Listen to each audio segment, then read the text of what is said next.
నమో వెంకటేశాయ. గురుబ్రహ్మా గురుర్విష్ణుః గురుర్దేవో మహేశ్వరః గురుస్సాక్షాత్ పరం బ్రహ్మ తస్మై శ్రీ గురవే నమః. వందే బృందావనాసీనమిందిరామందమందిరం వందే బృందావనాసీనమిందిరానందమందిరం ఉపేంద్రం సాంద్రకారుణ్యం పరానందం పరాత్పరం బ్రహ్మ విష్ణు మహేశాఖ్యా యస్యాంస లోకసాధకాః తమాదిదేవం చిద్రూపం విశుద్ధం పరమం భజే. జ్ఞానానందమయం దేవం నిర్మలస్ఫటికాకృతిం ఆధారం సర్వవిద్యానాం హయగ్రీవముపాస్మహే. వెంకటాద్రిసమం స్థానం బ్రహ్మాండే నాస్తి కించన వెంకటేశసమో దేవో న భూతో న భవిష్యతి. కన్యాశ్రవణ సంజాతం శేషాచల నివాసినం సర్వేషాం ప్రథమాచార్యం శ్రీనివాసం అహం భజే. మనోజవం మారుతతుల్యవేగం జితేంద్రియం బుద్ధిమతాం వరిష్టం వాతాత్మజం వానరయూధముఖ్యం శ్రీరామదూతం శరణం ప్రపద్యే. అస్మద్గురుభ్యో నమః. శ్రీమతే రామానుజాయ నమః. సమస్త పరివారాయ సర్వదివ్యమంగళ విగ్రహాయ శ్రీమతే నారాయణాయ నమః.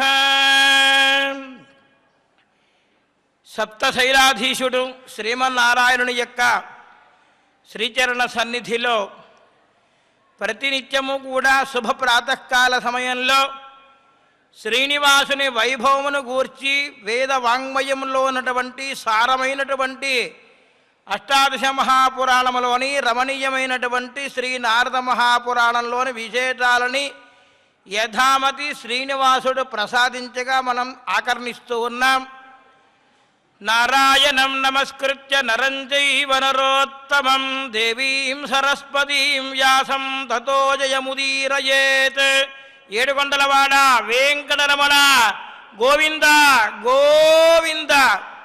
శుభ ప్రాతకాల సమయంలో మనందరం కూడా భగవంతుడైనటువంటి శ్రీమన్నారాయణుని ఈ భృగువాసరం అనగా శుక్రవారం నాడు సమస్తమైనటువంటి సిరి సంపదలతోటి జ్ఞానమనే సంపదతోటి మనందరం కూడా వికసిల్లాలని విరాజిల్లాలని శ్రీనివాసుని ప్రార్థన చేస్తూ స్వస్తి శ్రీ చాంద్రమాన శ్రీ శోభకృతనామ సంవత్సరం దక్షిణాయనం శరదృతువు మన చక్కగా అందరం కూడా ఎదురు చూస్తున్నటువంటి మాసానాం మార్గశీర్షోహం అన్నట్లుగా మార్గశిర మాసం శుక్లపక్షం తృతీయా తిథి అంటే తదియ భృగువాసరం పూర్వాషాఢ నక్షత్రంతో శ్రీనివాసుడు అలాగే మన పద్మావతి తాయారులు దేవేరి అయినటువంటి అమ్మ అలివేల మంగమ్మ కూడా విడివిడిగా ఆగమ శాస్త్రోక్త ప్రకారముగా ఈనాడు శుక్రవారం నాడు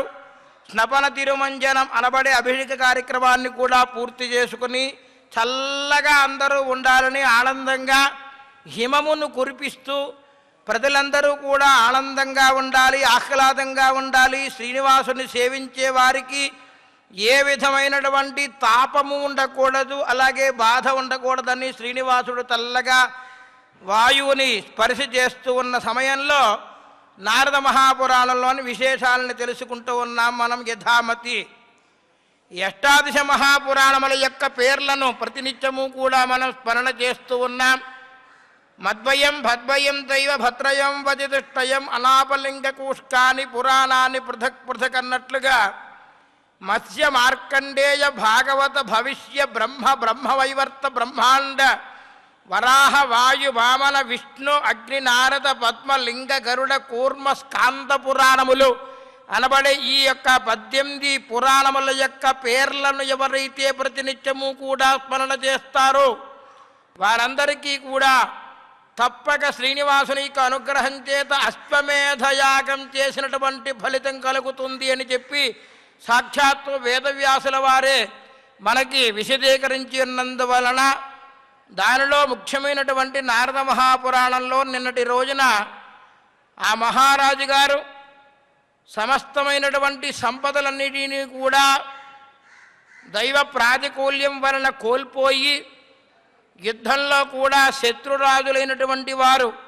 వారిని ఓడించి తుదకు వారు కట్టుబట్టలతోటి తన భార్యతోటి సహా అరణ్యానికి వెళ్ళిపోయేటట్లుగా జరిగింది వృత్తాంతమంతా కూడా.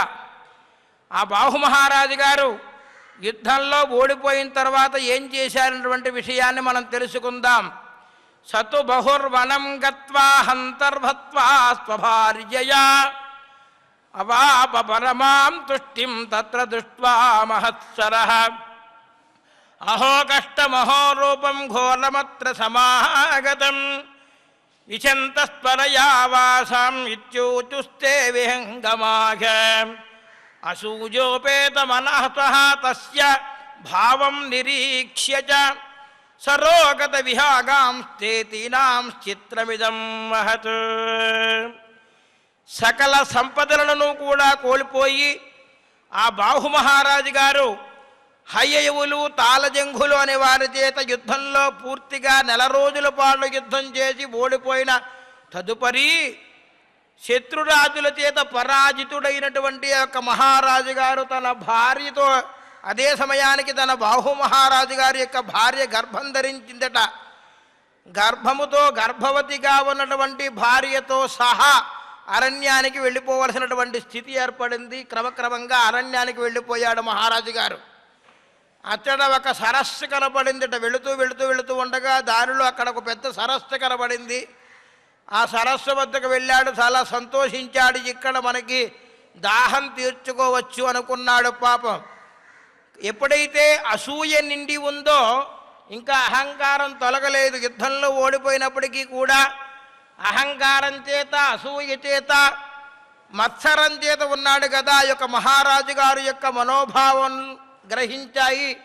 ఆ సరస్సు వద్ద ఉన్నటువంటి పక్షులన్నీ కూడా చూసి అనుకుంటున్నాయిట, ఎంత కష్టమో చూడండి, ఆకుల మాటున దాగి ఉండి అనుకుంటున్నాయి. ఇది చాలా కష్టమైనటువంటి స్థితి, ఒక భయంకరమైనటువంటి రూపం ఇక్కడికి వచ్చింది. త్వరగా మీ నివాసాలకు వెళ్ళిపోండి, మనందరం కూడా ఇక్కడ నుండి వెళ్ళిపోదాము అని చెప్పి పక్షులు సైతం అనుకుంటున్నాయట. చూడండి, భగవంతుని యొక్క లీలా విశేషం చేత మనకి సంప్రాప్తించవలసినటువంటిది తప్పనిసరిగా సిద్ధిస్తుంది. అది మంచి అయినా చెడు అయినా మంచే మనం కోరుకుందాం. ఎందుకంటే భగవంతుడు ఎప్పుడూ కూడా ఎల్లప్పుడూ కూడా వారి వారి యొక్క పూర్వజన్మ పురాకృత వాసన విశేషముల చేత అనుభవించవలసినటువంటిది ఎవరైనప్పటికీ కూడా అతను మహారాజా, విద్వాంసుడా, పండితుడా, పామరుడా అన్నటువంటిది ఎవరూ కూడా చూడడు. భగవంతుడు దృష్టిలో అందరూ సమానమే. అది అనుభవించవలసి వచ్చినప్పుడు సుఖమైనా అంతే, దుఃఖమైనా అంతే కదా. కాబట్టి అక్కడ ఉన్నటువంటి పక్షులన్నీ కూడా అనుకుని బాధపడుతున్నాయిట, ఏమయ్యా ఇక్కడికో భయంకరమైన రూపం వచ్చింది, ఇక్కడి నుంచి మనం వెళ్ళిపోదామని చెప్పి పక్షులు సైతం తప్పుకుంటున్నాయి అతని యొక్క అసూయా ప్రవర్తనకి. త్వరగా మీ నివాసానికి వెళ్ళిపోండి అని చెప్పి అక్కడ ఉన్నటువంటి పక్షులన్నీ కూడా అనుకుంటూ ఉన్నాయిట. ఈ ప్రకారంగా సాగుతూ ఉండగా శోభగాక్ష్య సర్వో భూప పత్నీభ్యాం సహితో ముదా పీత్వా జలం సుఖదం వృక్షమూలముపాశ్రితః. ఇది చాలా గొప్ప చిత్రమైనటువంటిది కదా. బాహుమహారాజు గారు ఏం చేశారు, వెంటనే తన భార్యలతోటి ఆ సరస్సు వద్దకు వెళ్ళి చక్కగా స్నానం ఆచరించి సంతోషంగా నీరు త్రాగాడట. త్రాగి ఆనందంగా పైకి వచ్చి అక్కడ ఒక సరస్సు పక్కన చెట్టు కనబడితే చెట్టు నీడకు వెళ్ళి అక్కడ చేరి ఉన్నాడట. తస్మిన్ బాహువనం జాతే తనైతేనైవ పరిరక్షితాః దుర్గుణాన్ విగణాశ్యాస్య దిగ్భిగిత్య బ్రువన్ ప్రజాః యోవా కోపా గుణీమర్త్యః సర్వశ్లాఘతరో ద్విజః సర్వసంపత్సమాయుక్తో స్పగుని నిందితో జనై. ఆ బాహుమహారాజు గారు ఎప్పుడైతే తన భార్యతో సహా గర్భవతి అయినటువంటి భార్యతో సహా అరణ్యానికి వెళ్ళిపోయాడో, తను పరిపాలన చేస్తున్నంతసేపు, చక్కగా ఉన్నంతసేపు కూడా పరిపాలన చాలా బాగుంది, ఆనందంగా ఉంది. ప్రజలందరూ కూడా కన్నబిడ్డల వలె పరిపాలన చేస్తున్నటువంటి మహారాజు గారిని నెత్తిని పెట్టుకుని ఆనందంగా అందరూ కూడా చూసుకున్నారు. ఎప్పుడైతే విధి వక్రించిందో, తను అసూయ ఏర్పడిందో, అహంకారం ఏర్పడిందో, అహంకారము చేత ఉన్నటువంటి వాడిని సంపద మొత్తం హరించుకుపోయి తుదక భార్యతో సహా అరణ్యానికి వెళ్ళినటువంటి అతని యొక్క దుర్గుణములను లెక్కించుకుంటూ ఇతని యొక్క జీవితం వ్యర్థము అని అందరూ కూడా నిందిస్తూ ఉన్నారట. చూడండి, మానవుడు ఎంత గొప్పవాడైనప్పటికీ కూడా తన యొక్క గుణం ఉందే, ఆ గుణం కాస్త చెడు గుణంగా ప్రవర్తించింది అంటే తనని ఎవరైనా ఇష్టపడతారా? మంచి గుణముతోటి, సత్ప్రవర్తనతోటి, సత్శీలత అంటారు. అందుకని సచ్చీలము, సచ్చరితము, సద్గౌరవంగా ఉండాలి అని చెప్పి శాస్త్రం చెబుతోంది.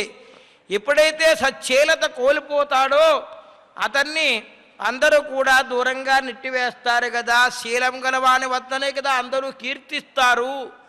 కావున అతని యొక్క దుర్గుణములన్నీ కూడా అలవరుచుకున్నాడు కదా, కాబట్టి అతని సంపదలన్నీ కూడా హరించిపోయాయి అని చెప్పి అందరూ కూడా అపహాస్యంగా, అపకీర్తితోటి తన యొక్క జీవితాన్ని వెళ్ళబెచ్చుకుంటూ ఉన్నాడు ఈ యొక్క మహారాజు గారు. చూడండి, అపకీర్తి కంటే వేరే దుఃఖం లేదు, వేరే మరణం లేదు అని చెబుతున్నారు శాస్త్రంలో. అపకీర్తి సమో మృత్యో లోకేష్మన్యో న విద్యతే యదా బాహుర్వనం జాతః తథా తద్రాజ్యగా జనాః సంతుష్టిం పరమాం జాతాదవదో విగదే ముదా నిందితో బహుశో బాహుః మృతవత్ కాననే స్థితః నిహత్య కర్మ చ యశో లోకేద్భిరవజోత్తమా. ఈ లోకంలో సమస్తమైనటువంటి సంపదలు లేకపోయినప్పటికీ కూడా సచ్చీలము కలిగినటువంటి వారెవరైతే ఉంటారో వారందరినీ కూడా ఆదరిస్తారు. అదే అపకీర్తితో తను ఉన్నాడనుకోండి, దానికి మించినటువంటి మృత్యువు వేరే లేదు అన్నారు. నిత్యం సన్నిహితో మృత్యు. ఎప్పుడైతే తను చెడ్డవాడు, గుణములు మంచివి కావు, అహంకారంతో ఉన్నాడు, అసూయతో ఉన్నాడు అని ఎప్పుడైతే తెలిసిందో, ప్రజలందరూ కూడా తనను ఎప్పుడైతే దూరంగా నెట్టివేశారో, తుదకు అరణ్య ప్రాంతం వచ్చి అరణ్యంలో ఉన్నటువంటి పశుపక్ష్యాదులు సైతం తనని అవహేళనగా చూస్తున్నాయో, దానికంటే మృత్యువు వేరే లేదు అని చెప్పి మనకి తెలుస్తున్నారు. ఇక రాజ్యంలో అందరూ కూడా ఏమనుకుంటున్నారట, గ్రీష్మ ఋతువు వెళ్ళిపోతే ఎలాగుంటుంది. గ్రీష్మ ఋతువు అంటే భయంకరమైనటువంటి తాపంగా ఉంటుంది. జ్యేష్ఠమాసము, వైశాఖ మాసంలో ఎలాగైతే తీవ్రమైనటువంటి ఎండలు కాచి మా ప్రజలందరూ కూడా ఆ యొక్క గ్రీష్మ తాపానికి ఎవరైతే గురిపడతారో, అలాగ గ్రీష్మ తాపం తొలగిపోయింది, గ్రీష్మ ఋతువు వెళ్ళిపోయింది అని చెప్పి అందరూ కూడా ఆనందిస్తూ ఉన్నారట. రాజుగారు ఈ ప్రకారంగా దురవస్థగా ఉన్నటువంటి స్థితిని తలుచుకుని అందరూ కూడా ఆనందిస్తూ ఉన్నారట. ఇట్లా చెబుతున్నాడు, బ్రాహ్మణోత్తమ, ఇట్లు ఆ బాహుమహారాజు గారు పరిపరి విధములుగా నిందింపబడి చచ్చిన వాని వలె, జీవోత్సవం అంటారు చూడండి, చచ్చిన వాని వలె అడవిలో తిరుగుతూ ఉన్నాడట. ఇలా తిరుగుతూ ఉండగా తన యొక్క సంపదంతా కూడా ఎప్పుడైతే కోల్పోయిందో తను బాధపడ్డాడు. బాధపడి మాత్రం చేసేదేమిటి, అపకీర్తికి తెచ్చిపెట్టుకున్నాడు కదా. నాస్త్య కీర్తి సమో మృత్యు, నాస్తి క్రోధ సమో రిపు, నాస్తి నిందా సమం పాపం, నాస్తి మోహ సమానవ, నాస్త్యసూయా సమా కీర్తి, నాస్తి కామ సమో నలః, నాస్తి రాగ సమపాశో, నాస్తి సంగ సమం విషం. ఏవం విలప్య బహుధా బాహుః అత్యంత దుఃఖితః, జీర్ణాంగో మనసస్తాపాత వృద్ధభావాదభూదసౌ. అపకీర్తితోటి ఉన్నటువంటి అతనికి మృత్యువు ఆసన్నమయ్యే సమయం వచ్చేస్తుంది చూడండి. కోపంతో శత్రువులు మనకి దగ్గరికి వస్తారు. మనం తీవ్రంగా కోపంగా ఉన్నామనుకోండి, మనకి శత్రువులు ఎక్కువ ఏర్పడతారు. అందుకనే క్రోధాద్భవతి సమ్మోహ, సమ్మోహ స్మృతి విభ్రమ, స్మృతిభ్రంశాత్ బుద్ధినాశ, బుద్ధినాశాత్ ప్రణశ్యతి అంటారు గీతాచార్యుడు వారి భగవద్గీతలో. ఎప్పుడైతే మనకి కోపం వచ్చి మన ప్రవర్తన మారిందో మనకి శత్రువులు ఎక్కువ ఉంటారు. దాన్ని మించిన శత్రువు వేరే లేదు, కోపమే శత్రువు కదా.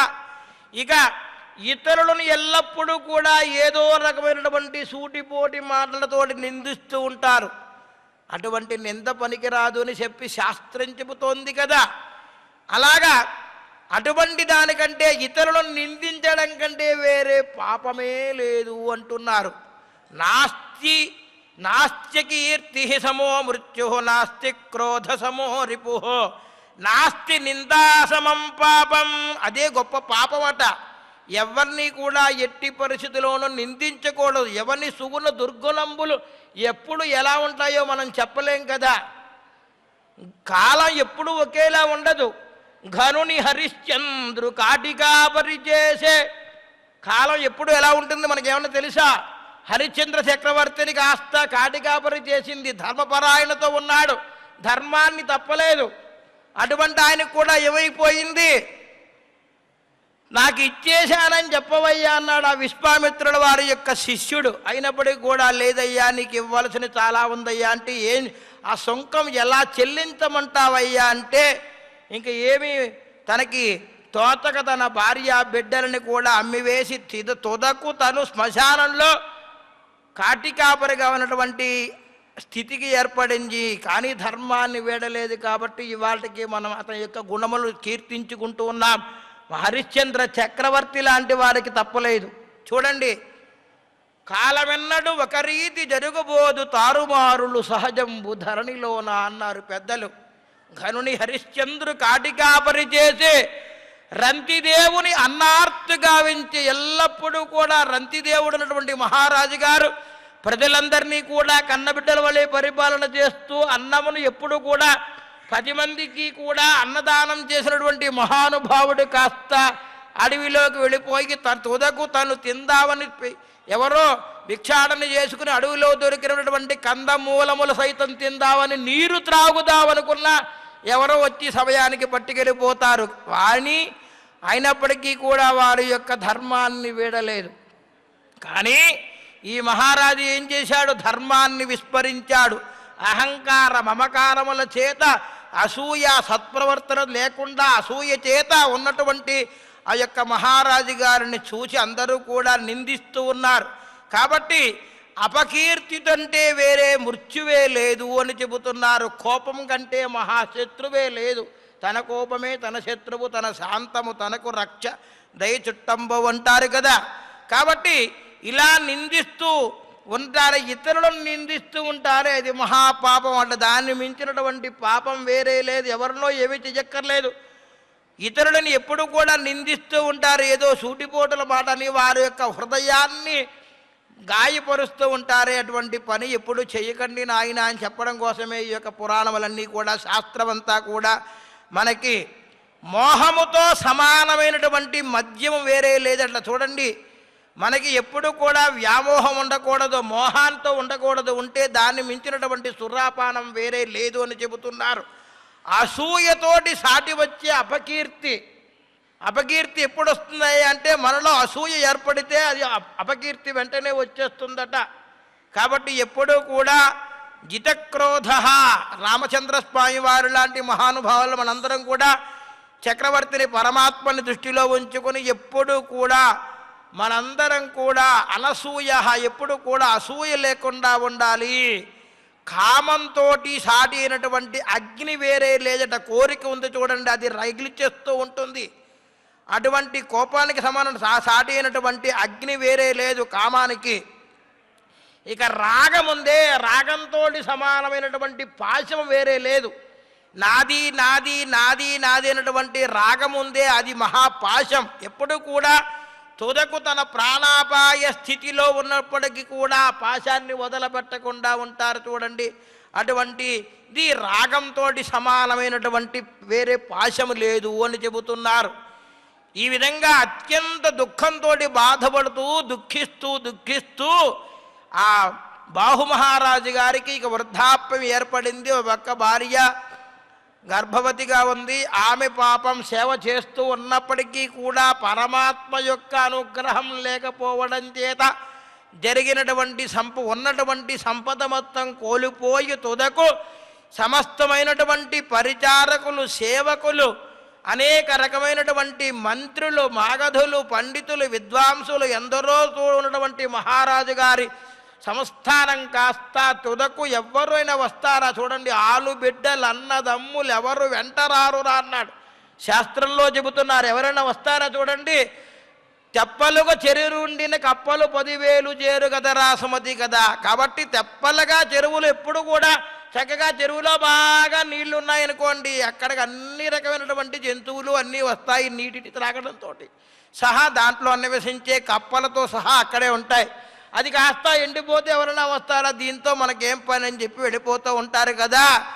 అదే ప్రకారంగా ఈ యొక్క మహారాజు గారు చేస్తున్నటువంటి అహంకారం చేత మమకారాన్ని వీడకుండా అసూయ ప్రవర్తన కలిగిన వాడై ఆ మహారాజు గారు తనను తాను గొప్పవాడు, నన్నే పూజించాలి, నన్ను తప్ప ఎవరు కూడా సేవించకూడదన్నటువంటి అహంకారం పెరిగిపోయడం వల్ల ఎంతటి దుఃఖాన్ని పొందుతున్నాడో చూడండి.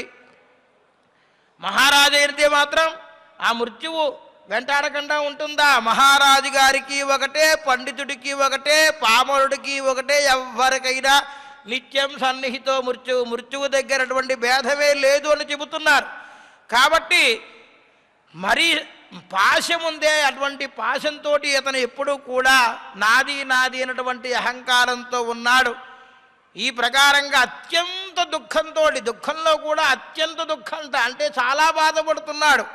దుఃఖాన్ని మనకి ఏదైనా పూర్వజన్మ పురాకృత పాసన వలన ఏదైనా కొంత మంచి జరిగి ఉండవచ్చు, కానీ తను చేస్తున్నటువంటి ప్రవర్తన లోపం వచ్చింది. ఆ ప్రవర్తన లోపం ఎప్పుడైతే ఏర్పడిందో 10 మంది నిందిస్తున్నారు కదా, అటువంటి నిందిస్తూ ఉండగా ఆ బాహుమహారాజు గారు వృద్ధాప్యాన్ని పొందాడు. ఇక వృద్ధాప్యం పొంది శరీరం అంతా కూడా జీర్ణించి వృద్ధత్వానికి వచ్చేశాడు.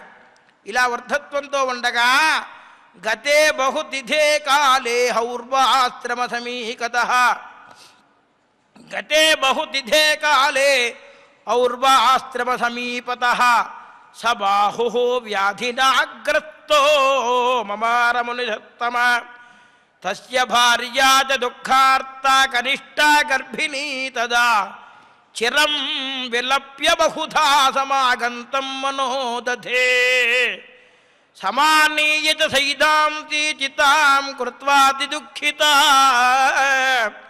సమారోప్యతమారోఢం స్వయం సముపచక్రమే.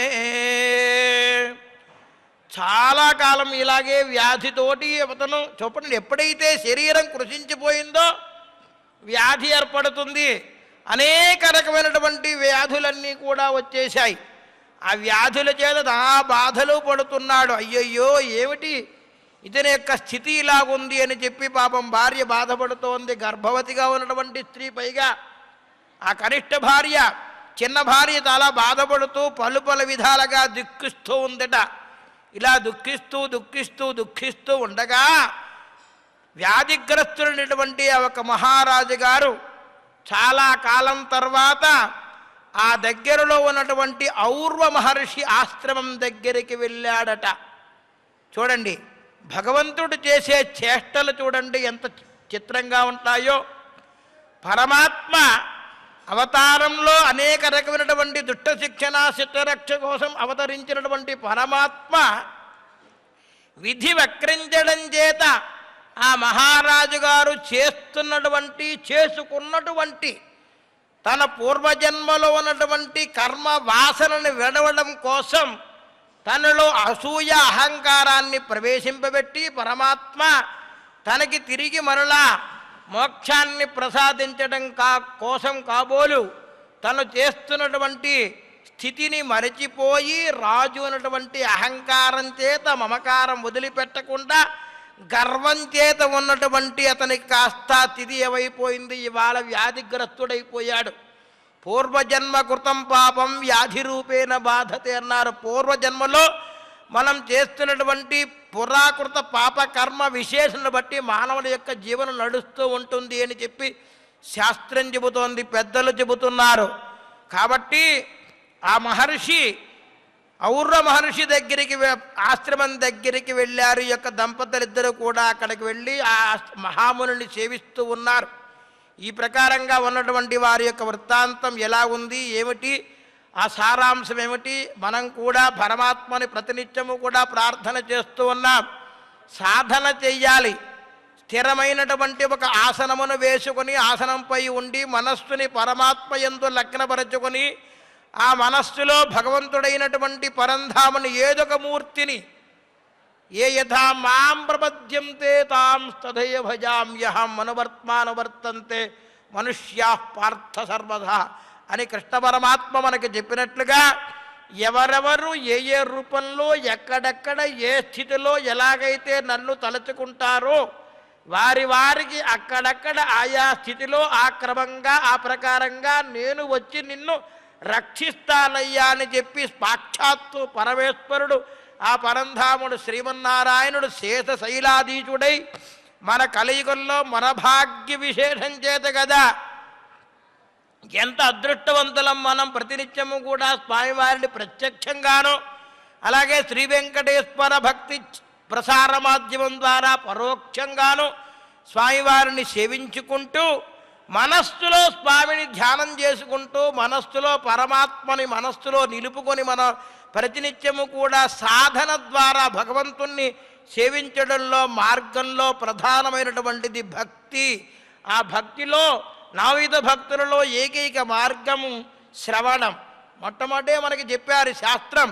శ్రవణం, కీర్తనం, విష్ణోస్మరణం, పాదసేవనం, అర్చనం, వందనం, దాస్యం, సఖ్యం, ఆత్మనివేదనం. నీవు తప్ప మాకు ఎవరో దిక్కులేరయ్యనటువంటి స్థితి కలగాలి అంటే ఈ అహంకారము మమకారం అన్నీ కూడా వదిలిపెట్టకుండా ఉండాలి.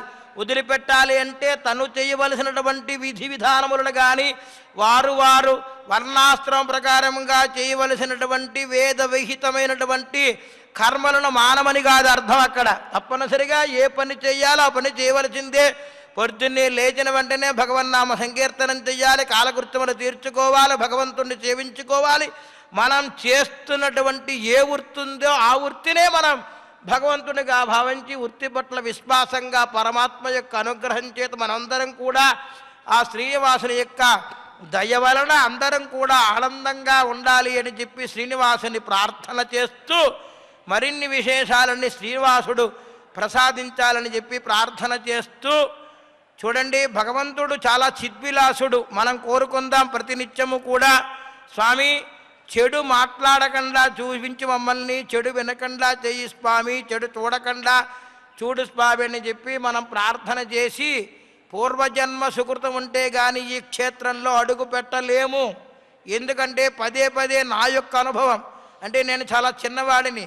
నా అనుభవం చేత ఎందరో మహానుభావులు సప్తరుషులు వాగ్గేయకారుడు మహానుభావులు ఎందరో రామదాసు గారు, పురంధరదాసు గారు, త్యాగరాజు గారు, అన్నమాచార్యుల వారు, అలాగే మన తిరుమల నంబి గారు, అనంతాళ్ళ వారు, ఉడయవర్లు, రామానుజాచార్యుల వారు, వికటసాచార్యులు గారు మహానుభావులు ఎందరందరూ మహర్ష్యాదులు సప్తశైలాధీశుడైనటువంటి సప్తరుషుల సైతం సేవించినటువంటి పరమ పవిత్ర ధామం శ్రీనివాసుని యొక్క సన్నిధిలో ఈ యొక్క నామస్మరణ చేసుకునే భాగ్యం మనకి కలుగుతోంది అంటే పూర్వజన్మ సుకృతంగా భావించి పరమాత్మకి శిరస్సు వంచి అంజలి ఘటిస్తూ త్రిజకాంతాయ కళ్యాణ నిధయే నిధయేర్థినాం శ్రీవేంకట నివాసాయ శ్రీనివాసాయ మంగళం శ్రీవైకుంఠ విరక్తాయ స్వామి పుష్కరిణీతటే రమయా రమమానాయ వెంకటేశాయ మంగళం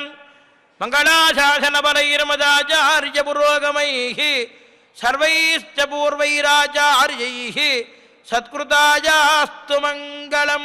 ఏడుకొండలవాడ వెంకటరమణ గోవింద గోవింద. సర్వం శ్రీకృష్ణార్పణమస్తు.